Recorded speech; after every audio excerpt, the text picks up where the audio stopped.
What were your key takeaways for someone going through this transition? I mean, many people are going through this window of time. What are one or two things that you feel that they might benefit from your journey? One thing I came to learn about is grief, and that because you're going through a transition, there's actually a grieving process because you're grieving over what was lost. And I don't think it's something we talk about a lot also. We talk a lot about just get over, let go, and then move on. and then move on. There's a masculinity in there as well. Yes. But it is loss, right? It's only human to feel that. I think maybe for me, it's just compounded a lot, right? So it wasn't just a job. So it was who I am. So I needed time to just grieve at that moment that what I used to do, what I've always loved as a kid with films, that I don't know if I could continue doing that, and I don't have to force myself on that, right? So just be in that moment to just grieve, right? To grieve, to have that space, right? To have people around you who could give you that space to just feel, people who say take the time and not just rush into that. I think that's super important.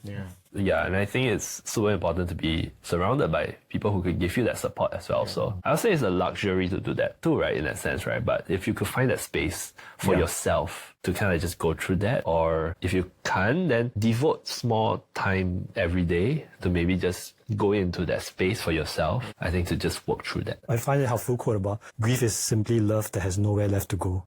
Yeah. Because you have this passion about something and then you're kind of like, I can't get there anymore. So where do I redirect this love? Yes. And on that point, to be honest, how I felt was, because I've attached identity so much to that, right?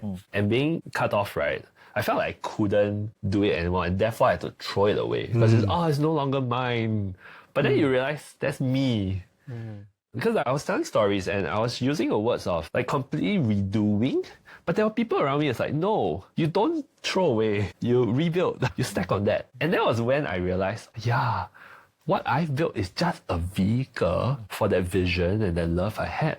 It's just one vehicle.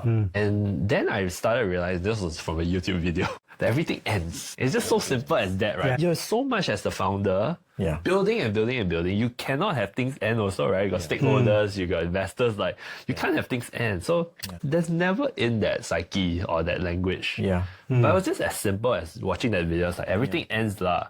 That you're like, oh you forget about that. That life has its own cycle. Seasons has its own cycle, things end.